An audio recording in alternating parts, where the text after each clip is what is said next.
Hello दोस्तों, welcome back to my channel knowledgeable brain. और आज हम बात करने वाले हैं ए रामानुजन की poem on the death of a poem के बारे में। दोस्तों, ये वीडियो सजेस्ट की है ओम प्रकाश ने। अगर आपको भी कोई वीडियो समझनी है इंग्लिश लिटरेचर में तो आप हमें कमेंट सेक्शन में लिख के ज़रूर बताइएगा। पोयम समझने से पहले जानते हैं रामानुजन के बारे में। दोस्तों, वो एक इंडियन पोएट, स्कॉलर, ट्रांसलेटर और लोक लॉरिस्ट थे कि काफ़ी ज़्यादा इंटरेस्टेड थे इंडियन कल्चर, लैंग्वेज और माइथोलॉजी में। उनके काम में हम ईस्टर्न और वेस्टर्न थॉट का एक फ्यूजन देखते हैं। उनके ज़्यादातर काम का जो थीम होता था वो आइडेंटिटी, कल्चर, हेरिटेज और लिंग्विस्टिक डाइवर्सिटी के ऊपर होता था। उन्होंने on the death of a poem 1970s और 80 में एक्सप्लोर की थी। ये पोएम रिफ्लेक्ट करती है सेल्फ अवेयरनेस को, पोएट के और स्कॉलर के।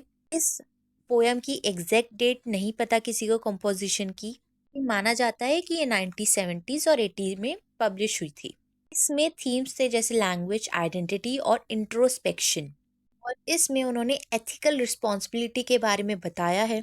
उनके हिसाब से जो क्रिएटिव प्रोसेस होता है वो काफ़ी सीरियस होता है, एथिकल, रिस्पॉन्सिबल होता है। तो इस पोयम को क्लेवर पोयम बोला गया है क्योंकि इसमें ऑथर ने एक बहुत ही सोची समझी और मज़ेदार तरीके से पोयम को प्रोसेस किया है। पोयम बहुत ही छोटी सी है पर उसमें काफ़ी नॉलेज भरी हुई है, काफ़ी ज्ञान भरा हुआ है। चलिए इसके कुछ इम्पोर्टेंट पॉइंट्स को डिटेल में समझते हैं। पोएम बस इतनी सी है: images consult one another, a consciousness stricken jury and come slowly to a sentence. Poem में come slowly to a sentence जो लाइन है उसका डबल मीनिंग है जो इसे क्लेवर बनाता है, इस पोएम को क्लेवर बनाता है। एक तरफ ये लाइन बताती है कि पोएम अपने एंड की जो लाइन है सेंटेंस तक पहुंच रही है, दूसरी तरफ सेंटेंस का मतलब है एक लीगल सेंटेंस या फैसला भी होता है, जैसे एक जुरी किसी वर्डिक्ट पे पहुंचती है।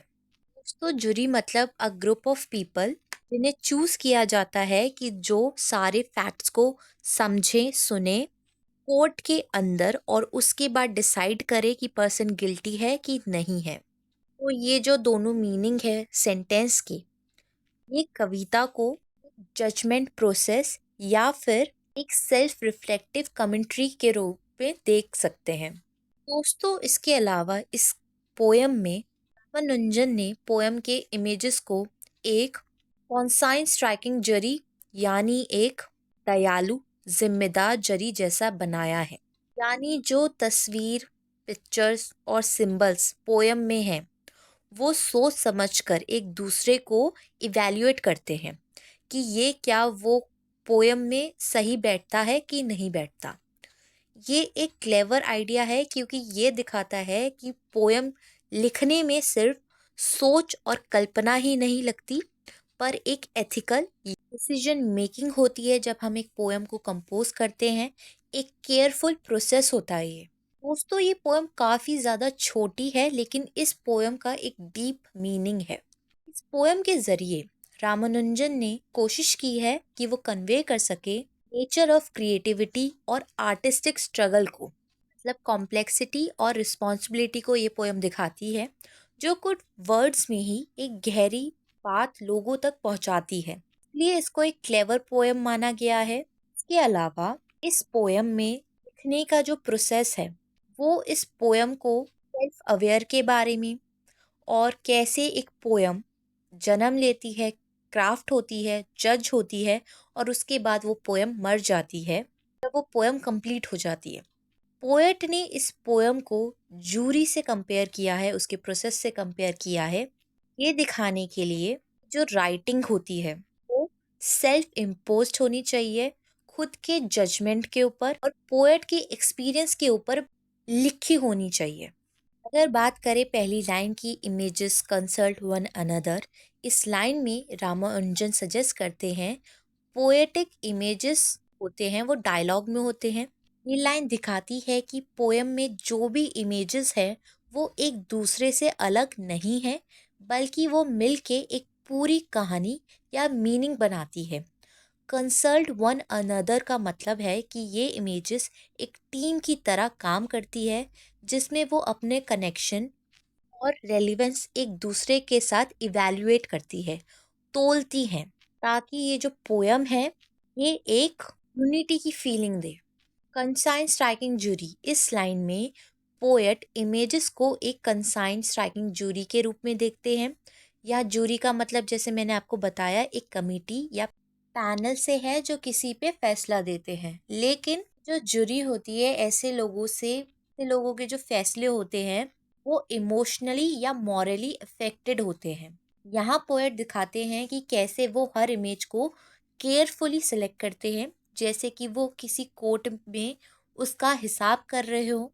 साइंस स्ट्राइकिंग का मतलब है कि जूरी या इमेजेस अपने जिम्मेदारी को महसूस करते हैं। इस लाइन में पोएट ये कहना चाहते हैं कि पोयम के हर इमेज को सोच समझ के मॉरली इवैल्यूएट करते हैं कि वो पोयम में होनी चाहिए या फिर नहीं। मतलब कि जो भी स्कॉलर्स होते हैं जब वो पोयम में लाइंस लिखते हैं, वर्ड्स लिखते हैं, तो वो पूरा इवैल्यूएट करना चाहिए उन्हें कि ये वर्ड्स, ये लाइन, ये सेंटेंस इस पोयम में होने चाहिए कि नहीं। जैसे कि एक जूरी एक फैसला जब लेती है तो वो सारी चीज़ों को इवैल्यूएट करती है, गौर से समझती हैं, देखती हैं, उसके बाद ही अपना फैसला सुनाती हैं। Come slowly to a sentence, ये लाइन का डबल मीनिंग है, जैसे मैंने आपको पहले बताया है। मैंने क्लेवर पोएम का भी डिस्कस किया था। इस पोएम को इंटरेस्टिंग बनाती है। पहले मीनिंग है कि इमेजेस और थॉट्स मिलकर धीरे धीरे पोएम के फाइनल सेंटेंस या लाइन पर आते हैं, यानी पोएम जो है कंप्लीट हो गई है। दूसरा मीनिंग ये है कि सेंटेंस का एक लीगल या जुडिशियल सेंस में, जैसे एक कोर्ट में वर्डिक्ट या फैसला होता है। ये सजेस्ट करता है कि पोएम का जो एंडिंग लाइन है वो फैसला होता है। एंडिंग लाइन मतलब एक तरह का फैसला होता है। और जब ये पूरी हो जाती है, पोएम कंप्लीट हो जाती है, तो उस मोमेंट पे पोएम का क्रिएटिव प्रोसेस भी खत्म या मर जाता है, क्योंकि अब वो कंप्लीट हो चुकी है। दोस्तों, इस तरह से रामानुजन की ये पोएम लिखने के प्रोसेस के बारे में है कि कैसे एक पोएम को सोच समझ के कंप्लीट किया जाता है। हर इमेज, हर वर्ड एक जूरी की तरह काम करता है, जो इवैल्यूएट करता है कि पोएम में उसका क्या इम्पोर्टेंस है। जब सब कुछ हार्मनी में आ जाता है तब पोएम पूरी हो जाती है और एक तरह से उस पोएम की डेथ हो जाती है, क्योंकि अब वो ख़त्म हो चुकी है, क्योंकि अब वो अपने फाइनल फॉर्म में है। ये प्रोसेस सिर्फ कल्पना ही नहीं बल्कि एक ध्यान, एक रिस्पॉन्सिबिलिटी की मांग करता है। दोस्तों, आई होप आपको ये पोएम्स की लाइन अच्छे से समझ में आ गई हो, आपको समझ में आ गया हो कि ये पोएम को क्लेवर पोएम क्यों बोला गया है। Thank you Om Prakash for suggesting this video. की वजह से मुझे भी ये पोएम समझने को और पढ़ने का मौका मिला है। और बाकी किसी को भी अगर कोई भी लिटरेचर में पोएम चाहिए, ड्रामा के ऊपर डिस्कस करना है, तो प्लीज़ हमें कमेंट सेक्शन में लिख के ज़रूर बताइएगा। And thank you for watching this video and don't forget to like, share and subscribe our channel. Thank you.